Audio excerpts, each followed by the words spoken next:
Muito bem, vamos lá. Será que existe? Na semana passada, nós falamos sobre atração. O que nos atrai? Quais são as realidades que nos atraem o nosso coração? E a gente mostrou que a atração existe para nós, porque nós fomos criados por Deus para sermos atraídos a Ele, atraídos por Ele. E a minha pergunta hoje é para você, hoje de manhã, será que existe algo mais forte para nós do que a atração? Será que existe algo mais forte do que a atração que nós sentimos por alguém, que nós sentimos por alguma coisa? A resposta é sim, existe. Existe algo mais forte do que a atração. Há um nível mais profundo que cativa os nossos desejos, emoções, sentimentos, ações. O nome que nós damos a isso é fascinação. Fascinação. Fascinação é um estado mais profundo ainda de atração, ok? No dicionário de conceitos e termos, nós temos a seguinte definição para fascinação. Fascinação pode ser descrita como aquele sentimento ou estado onde uma pessoa é completamente espantada, admirada e interessada em um fenômeno, outra pessoa ou um detalhe. Fascínio muitas vezes pode ser confundido ou tornar-se um ato de obsessão. Se essa admiração e atração que um sente em relação ao outro ou uma coisa se torna constante e irracional. De qualquer forma, na língua geral, a ideia de fascínio sempre representa algo positivo. Então, com base nessa definição, nós podemos dizer que a fascinação é esse nível mais profundo de atração que nós temos por algo ou que nós temos por alguém. Então, se isso é assim, também, como acontece com a atração, por nós sermos pessoas diferentes, nós temos a tendência de sermos fascinados também por coisas diferentes. Não é? Nem sempre aquilo que me fascina pode fascinar você, ou aquilo que te fascina vai fascinar uma outra pessoa. A questão é que aquilo que nos fascina geralmente se torna o objeto da nossa vida.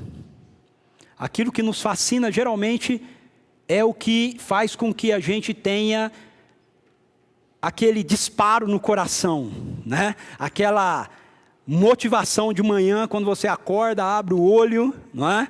E está frio, está chovendo, garoando. Talvez você goste de tudo isso, né? Isso te fascina. Eu estou falando de coisas que não me fascinam.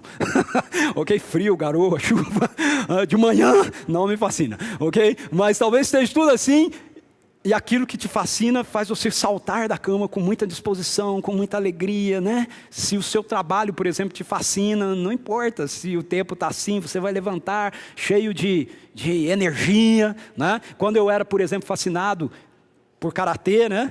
Eu era novo, treinava, não importava, podia estar giando. Às 5 horas da manhã eu estava em pé e eu ia para o dojo, eu ia treinar. 6 horas da manhã era o meu primeiro treino. Eu era fascinado por aquilo, fascinado por aquela realidade. Eu acho que nós não estamos errados quando afirmamos que a maioria das pessoas, na verdade, então, vivem sem a presença da fascinação nos nossos dias. Não é verdade? Veja, nós simplesmente, hoje em dia, fazemos as coisas por fazer. Nós temos que estudar, então a gente estuda. Nós temos que trabalhar, então a gente trabalha. A gente tem que descansar, então a gente descansa. Nós temos que nos dedicar a algo que produza coisas boas para as pessoas. Então a gente tenta estar afiliado, né, a algum tipo de organização que promova algo bem. Campanha da salvação das borboletas azuis, né? A gente tenta sempre estar envolvido com alguma coisa que vai fazer algo bom, né? Nós temos que criar os nossos filhos, então nós criamos os nossos filhos e etc. Eu acredito que é por isso que a vida da maioria das pessoas hoje é uma vida sem entusiasmo. As pessoas vivem, mas elas não estão entusiasmadas com a vida. Onde não há objetivo, não há propósito. É por isso que a maioria das pessoas vivem frustradas ou insatisfeitas. Por quê? Porque o ser humano, ele existe por causa de um propósito. Nós existimos por causa de um propósito. Conforme a narrativa bíblica, nós fomos criados para sermos, olha só, olha que propósito você tem. Nós, seres humanos, fomos criados para sermos os representantes do governo de Deus na sua criação. Olha que coisa. Deus nos criou, a nós, seres humanos, para que nós pudéssemos representá-lo para todo o restante da criação, para todo o restante do universo criado. Nós somos criados para participar da vida de Deus e, através disso, exercermos a autoridade do reino dele, do governo dele, sobre tudo aquilo que foi criado. Nós recebemos a autoridade de Deus para expressarmos o domínio amoroso dele sobre toda a criação. Em outras palavras, nós fomos feitos, eu fui feito, você foi feito para representar o reino de Deus na criação. O objetivo de Deus conosco, os seres humanos, é que nós fôssemos embaixadores desse reino, para tudo mais que ele criou. Mas por que Deus nos cria a sua imagem e semelhança para que a gente tenha esse exercício dentro da sua criação, representando o seu reino? Porque Deus é fascinado com ele mesmo. Deus é fascinado com o seu reino. Deus é fascinado com aquilo que ele realizou, com aquilo que ele produziu, com aquilo que ele criou. As Escrituras nos dizem que Deus, ele é perfeito, ele é todo poderoso, ele é todo bom. Então não existe nada que ele tenha feito que seja ruim. Por isso ele se entusiasma, por isso ele é fascinado com aquilo que ele mesmo criou, porque tudo aquilo que ele criou é perfeitamente bom. Veja, as Escrituras nos dizem que nós fomos criados para reinar. Eu quero te explicar isso, ok? Porque essa expressão, muitas e muitas vezes, ela tem sido usada de uma forma muito distorcida. Com essa ideia de que nós, seres humanos, somos criados para reinar, então a gente confunde esse reinado com a perspectiva de um reinado marcado pela queda. Mas não é um reinado marcado pela queda que Deus criou eu e você, os seres humanos, para reinar. Nós somos criados para reinar de conformidade com o governo amoroso do seu coração. Então veja o que as Escrituras nos dizem em Gênesis capítulo 1, versos 26 a 28. Diz assim: então disse Deus, façamos o homem, a nossa imagem conforme a nossa semelhança. Domine ele sobre os peixes do mar, sobre as aves do céu, sobre os grandes animais de toda a terra e sobre todos os pequenos animais que se movem rente ao chão. Criou Deus a sua imagem, o homem a sua imagem, a imagem de Deus o criou, homem e mulher os criou. Deus os abençoou e lhes disse: sejam férteis e multipliquem-se, encham e subjuguem a terra, dominem sobre os peixes do mar, sobre as aves do céu, sobre todos os animais que se movem sobre a terra, rente à terra. Veja, deixe-me te ajudar a entender isso. Na narrativa da criação nós ficamos sabendo que Deus fez o ser humano para ser parte da sua vida comunal. Deus nos criou para participar da vida que Ele tem nele. Quando a Bíblia fala de Deus, ela não está falando de um indivíduo. O Deus que se revela na Bíblia, ele é uma comunidade relacional de 3 pessoas: o Pai, o Filho e o Espírito Santo. Os 3 são pessoas distintas, mas os 3 têm uma relação tão intensa na sua natureza, que a natureza deles é ambas e os fazem um. Mas são 3 pessoas. Eu sei, é difícil entender, mas é isso. E Deus nos criou a sua imagem e sua semelhança. Quando a Bíblia diz que Deus nos criou a sua imagem e semelhança, significa que Ele nos criou para participar dessa relação que Ele tem nele mesmo. Então, você é um privilegiado, eu sou um privilegiado, a humanidade é privilegiada dentro de toda a criação de Deus, porque nem os anjos foram criados para participar dessa relação que Ele tem. Mas nós fomos criados para participar dessa relação que Ele tem. Olha só, uau, você foi criado, eu fui criado para que nós possamos experimentar o relacionamento que Deus tem nele. Isso é extraordinário, isso é fantástico. Mas não só isso, o texto que eu acabei de ler mostra para a gente que Ele deu ao ser humano autoridade para representar o domínio do seu reino na criação. Autoridade para exercer domínio, 2 vezes o texto diz isso, que Ele fez o ser humano e Ele deu ao ser humano domínio sobre a criação. Essa palavra domínio, por causa da rebelião, por causa da nossa distância de Deus, se transformou numa palavra negativa para a gente. Mas o domínio que está sendo dito aqui é o domínio expresso pelo governo amoroso de Deus sobre a criação. Então não é que nós iríamos dominar a criação na marra, dominar a criação com mão de ferro, não, nós iríamos dominar a criação através do amor de Deus, representando o amor de Deus por toda a criação. Ok? Eu viajo um pouco, né, em algumas coisas assim, mas eu fico pensando, se não houvesse queda, talvez você estivesse lustrando uma das estrelas por aí, ok? Talvez você estivesse lá cuidando de uma estrela, essa estrela precisa ficar mais brilhante, não é? Mais bonita, ok?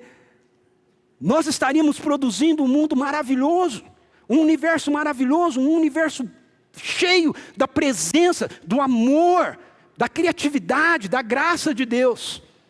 Não é muito difícil você fazer um exercício assim. Pense, por exemplo, na quantidade de coisas boas que nós seres humanos somos capazes de fazer nessa situação, que nós vivemos hoje. Agora tente eliminar tudo de ruim que existe, e você vai ver que o mundo seria muito bom. Não é verdade? Seria muito bom. Vai falar para mim que a invenção do carro não foi uma coisa boa. Não é? O transporte rápido. Agora, se não houvesse queda, a gente teria um carro que não iria poluir o mundo. Porque a poluição é ruim, não é? Mas o carro é bom. Então, quando nós somos criados assim para dominar, o que o texto bíblico está dizendo é exatamente isso. Que nós, originalmente, a nós foi dada a capacidade de nós exercermos a nossa vida e influenciarmos toda a criação a partir da realidade amorosa de Deus que estaria em nós. Mas o texto também nos diz que Deus abençoou o ser humano para que onde o mesmo estivesse, ali estivesse a presença abençoadora de Deus. Nós somos portadores da presença abençoadora de Deus. Como nós vemos isso no texto? Isso está no texto quando ele diz assim, crescei, multiplicai e enchei a terra. Por que você acha que Deus mandou a gente crescer, multiplicar e encher a terra? Porque na origem, antes da queda, a humanidade era portadora da presença de Deus, da glória de Deus que estava nela. Então, à medida que a humanidade vai crescendo, se multiplicando e enchendo a terra, enchendo o universo, o que a gente vai fazendo? A gente vai levando a glória de Deus que está em nós para todos os lugares que nós vamos. Então, a glória de Deus iria cobrir toda a terra, como? Através dos seres humanos que estariam espalhados por toda a terra, representando a presença de Deus no planeta, no universo. Então, você foi criado, eu fui criado para isso. O ser humano foi criado para expressar o governo amoroso de Deus no mundo bom e perfeito que Deus criou. Quer você saiba disso ou não, isso te fascina. Isso te fascina. Talvez você ache que não, mas te fascina. Porque essa é a realidade para a qual Deus nos produziu, Deus nos criou. E como nós fazemos isso? Nós fazemos isso quando cada um de nós se relaciona com Deus, tendo o nosso coração atraído para Ele, pelo amor dEle, e nos dedicamos para aquilo que Ele nos criou para fazer. Eu quero dizer para você, que você deve ter certeza absoluta disso. Cada um aqui é único. Nós temos muitas coisas semelhantes, mas existe algo em você que é único. É único, ok? Existe um lugar na criação que só você pode ocupar e que só por causa da sua presença a criação vai ser melhor. Essa é a realidade. Esse é o plano original de Deus. Mas aí a gente olha para a nossa vida e a gente olha ao nosso redor e a gente fala, nossa, Ricardo, isso é muito lindo, mas não é isso que a gente vê, né? Por quê? Porque esse governo que Deus nos deu foi usurpado. Essa é a má notícia que as Escrituras nos dão. Embora Deus tenha nos criado para essa realidade, esse propósito tão extraordinário, tão sublime, a má notícia é que isso foi roubado de nós. Em Gênesis capítulo 3, nós ficamos sabendo que essa autoridade do ser humano para expressar o governo de Deus na criação foi usurpada pelo adversário. Um ser maligno, que não pode contender com Deus, porque Deus é infinitamente superior a ele, então tenta contender com a criação de Deus, feita à imagem e semelhança dele. Muitos de nós conhecem esse adversário pelo nome de Satanás. E às vezes a gente diz assim, Satanás é o inimigo de Deus. Não, ele não é. Ele é seu inimigo. Ele é meu inimigo. Satanás não tem condição de ser inimigo de Deus. Satanás foi criado, ok? Ele caiu, não era isso. Ele se desviou daquilo que Deus criou ele para ser. Mas ele não é um Deus forte, ok? Não é como algumas religiões ensinam para a gente sobre o bem e o mal ter o mesmo nível, o mesmo poder, o mesmo equilíbrio. Não. Satanás é insignificante diante de Deus, mas não é diante de nós. Nós somos criados à sua imagem, a imagem e semelhança de Deus, e Satanás é nosso adversário. Por quê? Porque Deus deu o governo da criação que Ele fez nas nossas mãos. E Satanás não tem reino, ele é despatriado. Então ele queria governar sobre algum lugar. E aí ele veio e nos enganou. Veja, o texto diz assim para a gente, Gênesis capítulo 3, versículo 1, assim, que explica dessa maneira. Ora, a serpente era o mais astuto de todos os animais selvagens que o Senhor Deus tinha feito. Satanás se utiliza do disfarce da serpente, ok? E ela perguntou à mulher, foi isso mesmo que Deus disse, não comam de nenhum fruto das árvores do jardim? Respondeu a mulher à serpente, podemos comer do fruto das árvores do jardim, mas Deus disse, não comam do fruto da árvore que está no meio do jardim. Até aí estava tudo bem, né? Mas aí a Eva resolveu botar um apêndice no negócio. E aí ela colocou assim, nem toquem nele. Ok? Só que Deus não tinha dito para não tocar. Deus disse para não comer. E quando ela respondeu isso, ela já tinha entrado na da serpente. Do contrário, vocês morrerão. Disse a serpente à mulher, certamente não morrerão. Deus sabe que no dia em que dele comerem, seus olhos se abrirão e vocês, como Deus, serão conhecedores do bem e do mal. Aí o que acontece? Como a mulher, isso não é só da mulher, tá? O homem também, porque o Adão embala com ela nessa, ok? Mas como ela acrescentou coisa, aquilo que Deus havia dito, ela se deixa convencer por aquilo que ela editou, e não por aquilo que Deus disse. Deus disse, não coma, se você comer você vai morrer. Ela acrescentou, nem tocar. E ela se convenceu que isso era a palavra de Deus. E aí o que ela fez? Ela toca o fruto. E nada acontece. Mas ela podia tocar o fruto. Se ela toca o fruto e nada acontece, então se eu o morder, se eu o comer, também nada vai acontecer. Satanás, o adversário, a engana. Engana a humanidade. Ele continua fazendo isso assim.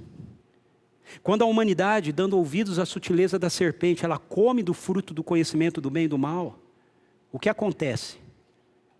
Nós entregamos o direito de governar o universo, em nome de Deus, nas mãos do adversário. E quando isso acontece, nós nos tornamos escravos dele, devido à força do pecado, da rebelião, ok? Não entenda pecado aqui com P minúsculo, ok? As coisinhas erradas que a gente faz. Entenda pecado com P maiúsculo, a rebelião do nosso coração. Essa postura no nosso coração de dizer, eu vou fazer do meu jeito que vai dar certo. Eu não vou fazer do jeito de Deus. Eu vou fazer do meu. Às vezes até esperando, porque a gente crê em Deus, que Ele venha e nos abençoe. Mas veja, se não é o jeito dele, é o nosso, então é o jeito da serpente. Porque não há neutralidade nisso. Ou nós estamos jogando no lado de Deus, ou nós estamos jogando no lado do adversário. Não há neutralidade nisso. Mas a gente não precisa ficar só com essa parte da má notícia. As Escrituras nos dão também uma boa notícia.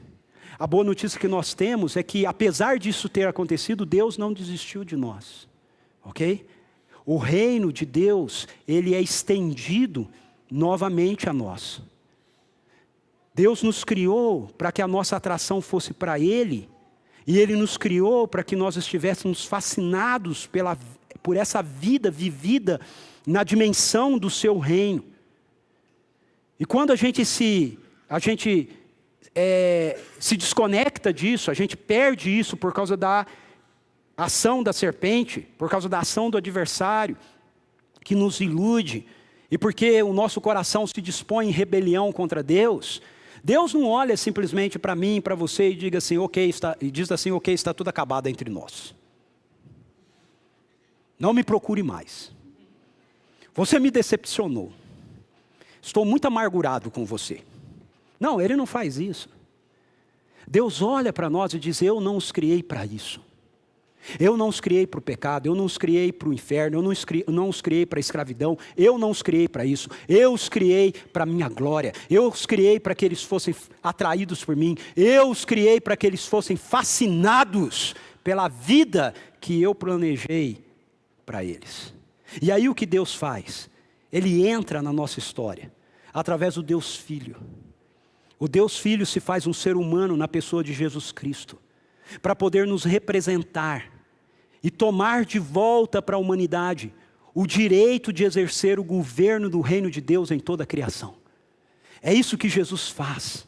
Veja em Gênesis capítulo 3, verso 15, nós temos uma promessa, eu acho muito interessante, preste atenção, essa promessa é uma promessa de Deus feita ao adversário. Ok? Nossa, Deus faz uma promessa para o diabo, é uma promessa de Deus para o diabo. Olha a promessa que ele faz. Porém inimizade entre você e a mulher, entre a sua descendência e o descendente dela. Este lhe ferirá a cabeça, e você lhe ferirá o calcanhar. Uau! Essa é a promessa. Deus olha para o adversário e diz assim, você acha que você venceu, mas seus dias estão contados. Seus dias estão contados. E sabe o que é extraordinário aqui? É que Deus poderia simplesmente chegar ali e dar um baita de um bufetão no pé da orelha da serpente. Não, a serpente não tem orelha, né? Dar um baita de um bufetão na serpente e falar para ela, finish. Mas não. Ele resolve fazer isso de uma maneira que o seu nome vai ser glorificado de forma muito maior. Ele resolve fazer isso mostrando para a serpente que ela seria derrotada, o adversário seria derrotado, Satanás seria derrotado por um ser humano. A semente da mulher, ela vai esmagar a tua cabeça, embora você lhe fira o calcanhar. E é isso que Jesus faz. Essa promessa se cumpriu em Jesus Cristo e através de Jesus Cristo. Jesus Cristo viveu uma vida de total obediência ao Pai, expressando que toda atração no coração dele era pelo coração do Pai. Jesus manifesta a vida vivida por um ser humano dentro da realidade do reino de Deus. Aquela realidade que Adão e Eva perdeu, Jesus a vive. E ele exerce essa autoridade para reinar da maneira que Deus havia planejado que a humanidade reinasse. Então a vida de Jesus aqui, você precisa entender isso. A vida de Jesus aqui não é meramente uma vida para ele viver sem pecado, para então ele morrer numa cruz, porque ele tinha que morrer sem pecado, para você não precisar ir para o inferno e ir para o céu. A vida de Jesus aqui, antes da cruz, é a vida para mostrar para a gente como é que nós seres humanos deveríamos viver aqui, nesse mundo, a partir da realidade do reino de Deus, do governo de Deus, sendo exercido em nós e sendo exercido através de nós. É isso que está acontecendo. Então a vida de Jesus, o domínio dele sobre todas as realidades que lhe envolve, e se você quer entender mais disso, se você ainda não fez isso, precisa fazer, leia os evangelhos, ok? Mateus, Marcos, Lucas e João, e você vai entender isso. Aí Jesus vivendo e expressando o reino de Deus, o governo dele aqui como um ser humano, ele morre numa cruz,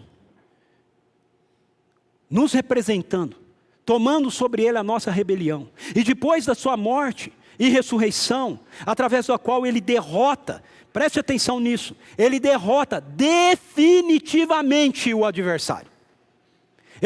Ele não venceu, Jesus na cruz não venceu um pouco, ele não ganhou um round, ele ganhou a luta, ele venceu, definitivamente venceu. E quando ele vence, ele recupera toda a autoridade do reino de Deus para a humanidade. Porque ele é essa humanidade perfeita. Ele recupera essa autoridade que nós perdemos lá no jardim, em Gênesis 3, de volta para a humanidade. E ele confere essa autoridade a todos aqueles que se tornam seus seguidores, seus discípulos, por colocarem a sua fé nele. Veja o que ele nos diz nesse texto de Mateus capítulo 28, versos 16 e 18. Diz assim: os 11 discípulos foram para a Galileia, para o monte que Jesus lhes indicara. Quando viram, o adoraram, mas alguns duvidaram. Então Jesus aproximou-se deles e disse: foi-me dada toda a autoridade nos céus e na terra. Sabe, nós transformamos isso aqui, porque aí depois nós vamos ler sobre vão, preguem o evangelho e façam discípulos, né? Nós transformamos essa frase de Jesus, nós reduzimos essa frase de Jesus apenas à ideia de que o que ele está dizendo é para a gente aumentar o número de pessoas que frequentam uma igreja, ou que frequentam a igreja. Não, é muito mais do que isso. Quando ele diz que a ele foi dada toda a autoridade nos céus e na terra e nos manda ir, ele está dizendo que ele recuperou toda a autoridade de governo que a humanidade deveria exercer em nome de Deus sobre toda a criação. Significa que toda a autoridade que Deus deu originalmente ao ser humano na criação, lá em Gênesis 1, e que nos foi usurpada em Gênesis 3, Jesus Cristo recuperou. Ele tomou de volta a autoridade para a humanidade. E preste atenção, ele não diz assim: em alguma autoridade me foi dada no céu e na terra. Ele diz que toda a autoridade me foi dada nos céus e na terra. Agora, o que você tem que entender é que ele não está dizendo que toda a autoridade foi dada a ele nos céus e na terra como Deus. Como Deus, ele sempre teve toda a autoridade no céu e na terra, ele nunca perdeu a autoridade dele, ok? O que ele está dizendo é uma expressão que aparece lá em Daniel, capítulo 7, referente ao Filho do Homem. Ele está dizendo: toda a autoridade me foi dada como representante da humanidade, como a humanidade perfeita. Eu peguei de volta toda a autoridade nos céus e na terra, para ser exercida pelos homens. Aí eu quero perguntar para você: se Jesus tem toda a autoridade no céu e na terra, que autoridade tem Satanás? Tem certeza? Nenhuma. Veja, Satanás tem algum poder, mas ele não tem nenhuma autoridade, mais, nenhuma, a não ser aquela que você mesmo dá a ele. Ele pode exercer ainda autoridade sobre você, se você ceder às mentiras dele, aos enganos dele, porque aí você vai ser ludibriado por ele, e ele vai exercer uma autoridade sobre a sua vida que na verdade ele já não tem mais. Porque a autoridade que ele tem é somente sobre aqueles que ainda não estão debaixo de toda a autoridade de Jesus. Mas se você já se encontra ou vier a se encontrar debaixo de toda a autoridade de Jesus, Satanás não tem mais nenhuma autoridade sobre a sua vida. Se isso é assim, então por que tantas pessoas que afirmam acreditar em Deus, muitas até afirmando que creem em Jesus Cristo, como a expressão concreta de Deus, ainda vivem suas vidas sem sentido, sem propósito? Por que muitos que creem na Bíblia, que adoram, que experimentam aquilo que nós experimentamos no mover do Espírito agora há pouco aqui, ainda assim vivem escravas do medo, vivem escravas da baixa autoestima, vivem muitas vezes escravas de vícios. Por quê? Entre outras coisas. A resposta para isso é porque, uma vez que o Evangelho nos alcança, então o reino de Deus, ele precisa ser a nossa fascinação. O reino de Deus precisa ser a nossa fascinação. Muitas vezes nós afirmamos que cremos em Deus, mas nós não fizemos ainda da vida no reino de Deus a razão da nossa fascinação. Veja, Paulo nos diz em Colossenses capítulo 1, versos 13 a 14, algo muito importante sobre o Evangelho. Nesse texto nós aprendemos que o Evangelho não é apenas para nos reconectar com Deus. O Evangelho nos reconectou com Deus, trouxe o perdão de Deus para nós, por causa da sua infinita graça, mas Ele também nos trouxe para viver a nossa vida novamente na dimensão do reino de Deus. Não mais na dimensão da rebelião. Não mais na dimensão da desconexão. O texto diz, pois Ele nos resgatou do domínio das trevas e nos transportou para o reino do seu Filho amado, em quem temos a redenção, a saber, o perdão dos pecados. São dois lados de uma mesma moeda, e se você vive só um lado do Evangelho, essa é a razão pela qual muitas e muitas vezes, apesar da gente acreditar nas Escrituras, apesar da gente crer em Deus, apesar da gente crer que somente através de Jesus é que nós vamos ser salvos, e isso está resolvido, você vai ser salvo, se você morrer, você vai viver a sua eternidade com Ele, mas se você não entende o outro lado do Evangelho, você perde a dimensão do seu propósito aqui e agora. Essa é outra realidade, tem a ver com o fascínio de nós vivermos a nossa vida agora, dentro da realidade do reino de Deus que já chegou, que está aqui entre nós. Então agora, se a graça de Deus alcançou você, mediante o Evangelho, mediante o que Jesus Cristo fez, você precisa entender que você já está no reino de Deus. Isso não é uma realidade futura, lá para frente apenas. Isso é uma realidade que já começou. E se isso é assim, então a vida nesse reino precisa se tornar a fascinação da sua vida. Aquilo que te fascina precisa ser viver essas realidades do reino. Olha só como Jesus nos ensina isso. Ele conta duas parábolas sobre o reino para nos ensinar isso. Veja, Mateus capítulo 13, versos 44 a 46. Jesus, em todo o capítulo 13 de Mateus, ele está contando uma série de parábolas, chamadas parábolas do reino.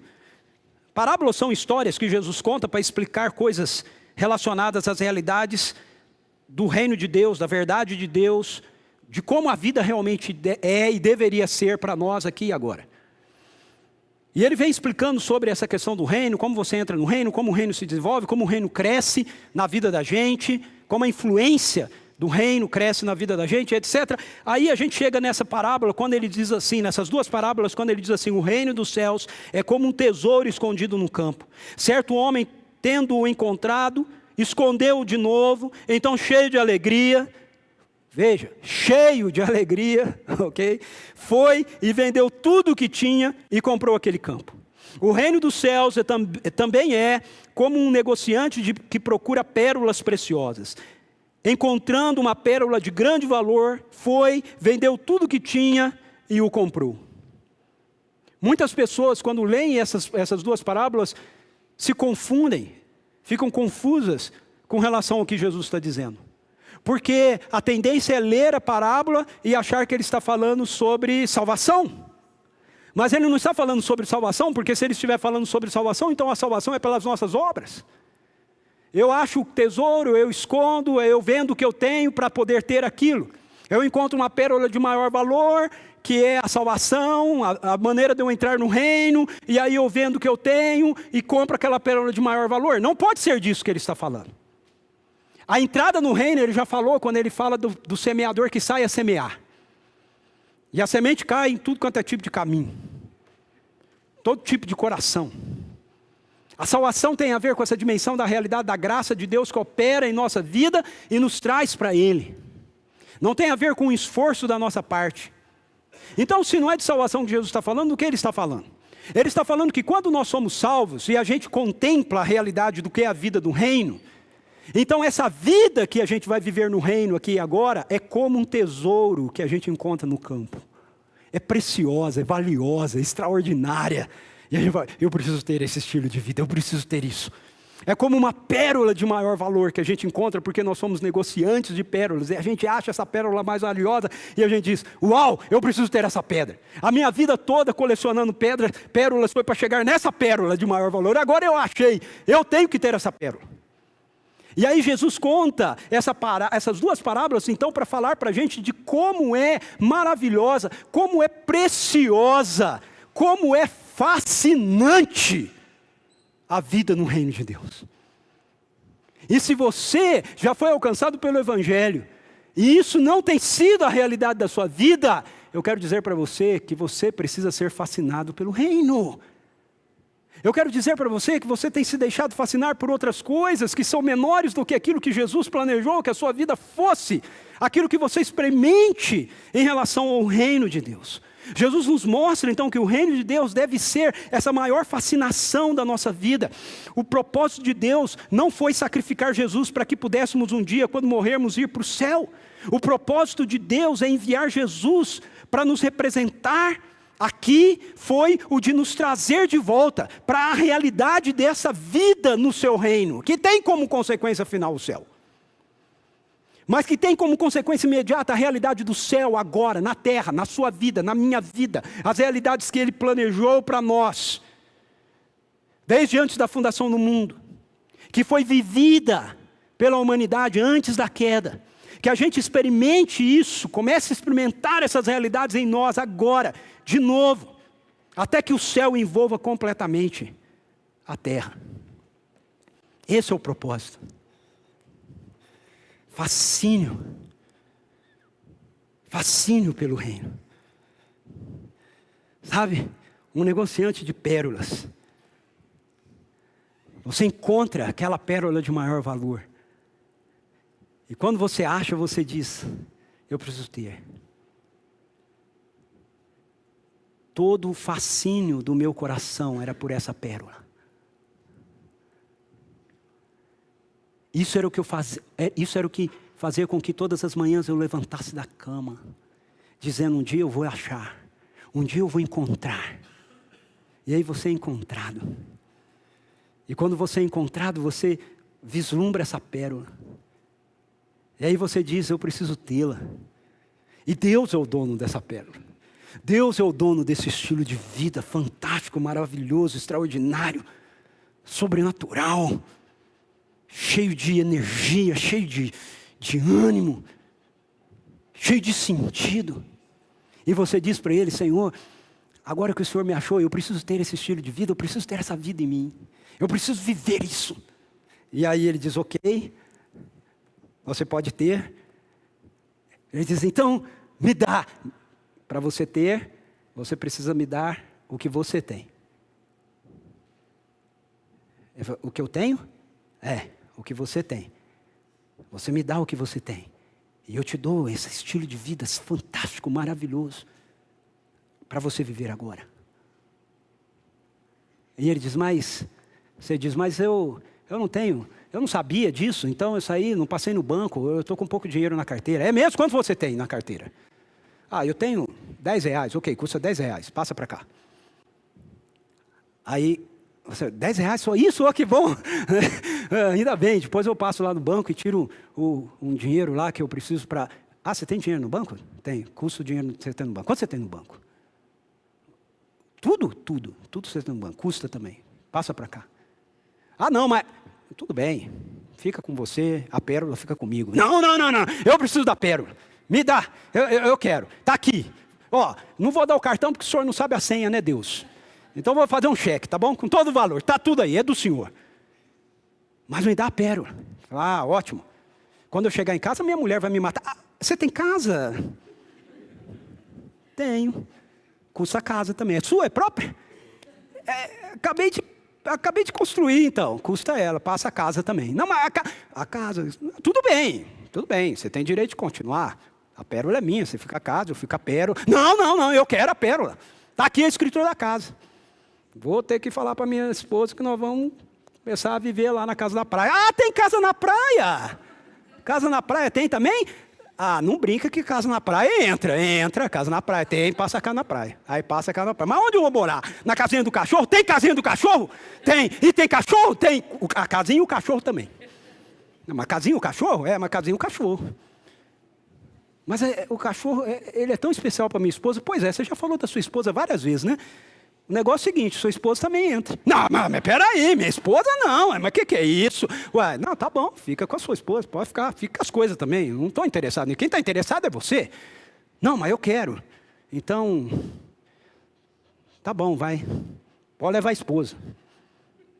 Mas que eu ame, mas essa pérola é tudo na minha vida. Pode levar a esposa. Legal, vou explicar para os meus filhos. Tem filhos? Não, vai falar. Os filhos também. E já vamos economizar a conversa. Se tem nora, elas entram também na história. As noras também? Os filhos também? É. E tem neto?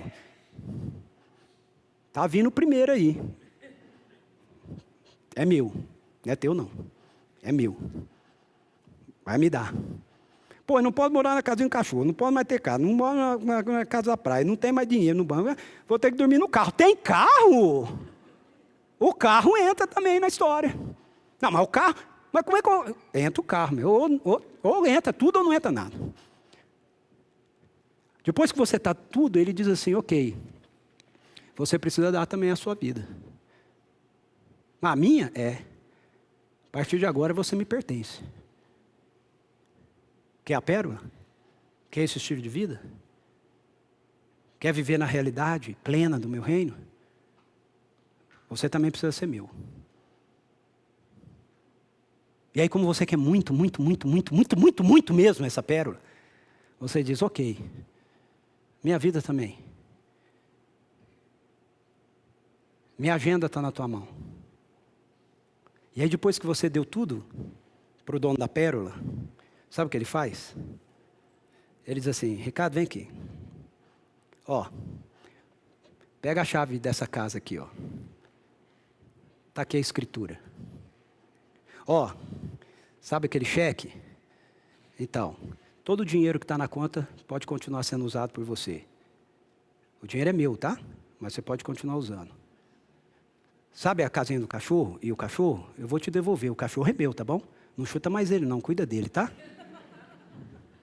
Sabe os filhos que você me deu? Eles são meus agora. Mas eu vou devolver ele para você, tá bom? Porque eu quero dizer para você o seguinte, eles são minha herança. A herança do Senhor são os filhos. Eu vou colocá-los na tua mão. E você vai criá-los para mim. Eles são meus. Não são da ideologia de gênero. Não é do que aquilo que o mundo e a sociedade diz. Não é do que feministas ou machistas ou qualquer outros istas digam. É meu. Você vai criá-los para mim, do meu jeito, de acordo com a minha orientação. Você entendeu? Sim, senhor. Entendi sim. Pode deixar aqui que eu vou cuidar deles direitinho. Então, a esposa também, sabe? Porque eu sou Deus, eu não caso. Então, eu vou deixar a esposa com você. Eu vou devolver para você, você cuida da sua esposa. Mas, ó, a partir de agora, você não pode mais amar a sua esposa do seu jeito. Você tem que amá-la do jeito que eu amo a minha igreja. Então, você vai amá-la agora do jeito que eu a amo. Ok? Estamos combinados? Sim, senhor. Você conseguiu entender? Para você ter essa vida maravilhosa do reino, essa vida fascinante do reino, você precisa ter a coragem de entregar nas mãos de Deus tudo que você é e tudo que você tem. Entenda bem isso, eu não estou falando para entregar para a mão de pastor, eu não estou falando para entregar na mão da igreja, eu estou falando para você entregar nas mãos de Deus, tudo que você tem. O que Ele vai fazer? Ele vai deixar você usufruir de tudo o que você tem. Mas você vai passar a se lembrar que tudo é dele. E você vai viver uma vida a partir da realidade, da direção dele para você. E isso torna a nossa vida fascinante. Fascinante. Sabe por quê? Porque você foi criado para isso aqui, ó. Em Apocalipse 1, 5 e 6, a palavra de Deus diz assim: Ele nos ama e nos libertou dos nossos pecados por meio do seu sangue e nos constituiu reino. Presta atenção, não vai nos constituir, não é futuro. Não está dizendo nos constituirá lá no milênio só, não. Ele nos constituiu já, agora, reino e sacerdotes, para servir a seu Deus e Pai. A Ele sejam a glória e o poder para todos sempre. Amém. Qual é o seu fascínio? Qual é a sua pérola de maior valor? Onde está o teu tesouro escondido? Porque a palavra de Deus nos diz que aonde estiver o nosso tesouro, aí está o nosso coração. Você se sente fascinado com o reino de Deus? Você sente-se fascinado em saber que você já está vivendo nesse reino? E agora você é um representante da presença e do poder desse reino, por onde quer que você vá. Já entendeu isso? Que não é em alguns momentos, algumas horas, alguns instantes, alguns momentos. É aqui e além daqui. É todos os dias. Todos os dias você abrir os seus olhos, não apenas pensando, eu tenho que trabalhar hoje, mas abrir os seus olhos pensando, Jesus, o que nós vamos fazer juntos hoje? Como eu vou representar o seu governo, o seu reino lá no meu trabalho? Para o meu patrão, para os meus funcionários? Como eu vou expressar o teu governo, o teu reino, quando eu chegar lá na academia, quando eu for lá para a universidade, quando eu estiver dirigindo no trânsito? Como eu vou expressar o teu governo, o teu reino, o teu amor, o teu domínio, quando eu estiver criando e educando meus filhos? Quando eu estiver relacionando com meu esposo, com a minha esposa? Ah, meus queridos e queridas, nós estamos entrando numa fase da história que vai ser fantástica e extraordinária, mas também vai ser um divisor de águas. Jesus não vai ter uma igreja morna. Ele não vai ter uma igreja, uma noiva ferida, rasgada, suja. Ele não vai ter. Ele vai ter uma noiva ataviada, linda, perfeita, maravilhosa. E o Espírito Santo de Deus está movendo um poderoso avivamento em todo o mundo, em toda essa geração, para preparar a igreja de Jesus para o encontro do noivo. E a minha pergunta para você é: o noivo te fascina? Ele te fascina? Vamos orar?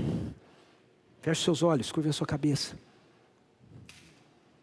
Há uma pérola de maior valor, uma vida mais preciosa, uma vida mais profunda, uma vida mais poderosa, uma vida mais intensa do que aquela que a gente tem vivido. Ela precisa ser o fascínio do nosso coração. Ela precisa fazer com que a gente queira, com toda a nossa energia, com toda a nossa força, vivê-la com a pérola de maior valor. Nós precisamos gritar com o Espírito, como diz Apocalipse 22. O Espírito e a noiva gritam: Maranata, vem Jesus, vem, vem noivo, eu estou te esperando. Que o Espírito Santo de Deus traga agora sobre nós, sobre você, sobre mim, fascínio pelo seu reino. Que Ele traga quebrantamento e arrependimento ao nosso coração, por vivermos uma vida menor do que aquela que Deus planejou que fosse a nossa vida aqui e agora, uma vez que o Evangelho nos alcança. Coloque sua vida nas mãos dEle. Se você já se rendeu ao Evangelho maravilhoso da graça, diga para Ele: Senhor, eu quero viver na dimensão da vida desse Evangelho. Se você ainda não fez isso, essa manhã eu quero convidar você a fazer. Diga para Ele: Jesus, chega de viver uma vida independente do Senhor, eu quero viver no Teu reino.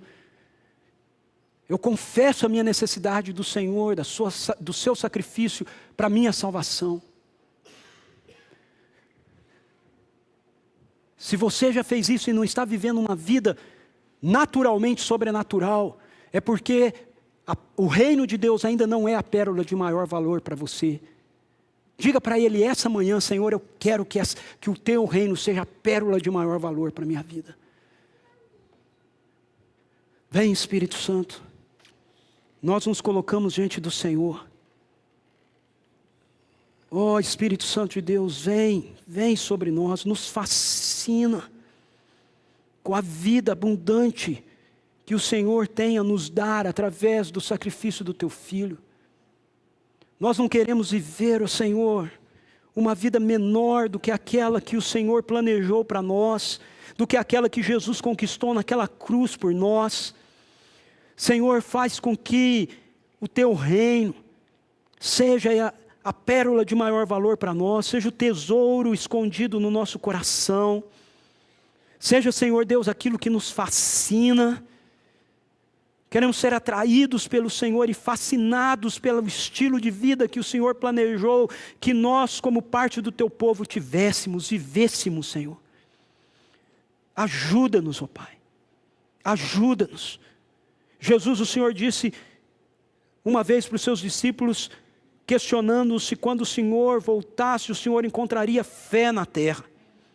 Ah, Senhor, tenha misericórdia de nós, quebra o poder da incredulidade no nosso coração, renova a nossa mente, tira de nós, ó Deus, os argumentos que nós usamos, as desculpas que nós usamos, as barreiras que nós mesmos levantamos. Silencia a voz do acusador, silencia a voz do adversário, derrube-o, Senhor, em nome de Jesus. Ele está esmagado debaixo dos pés do Teu Filho, mas a Tua palavra nos diz, através do apóstolo Paulo, à igreja de Roma, que em breve o Senhor esmagaria a cabeça de Satanás debaixo dos pés da Tua igreja. Esmague-o debaixo dos nossos pés, Senhor, pela autoridade e poder que vem do Senhor. Deus, em nome de Jesus, traz libertação agora aqui. Traz em nome de Jesus, ó Deus, liberdade do medo. Muitos aqui, Senhor, têm medo de viver essa vida extraordinária. Muitos aqui, Senhor, têm medo de perder o controle. Senhor, em nome de Jesus, dá a cada um aqui a convicção, a segurança, que muitas vezes a gente pode não entender bem o que o Senhor faz, mas o que o Senhor faz sempre é o melhor, Senhor. Em nome de Jesus. Fascinação por Ti. Fascinação pelo Teu reino. Forme em nós, forme no nosso coração, agora, Senhor, em nome de Jesus, para a honra e glória do Senhor. Amém, Jesus. Amém.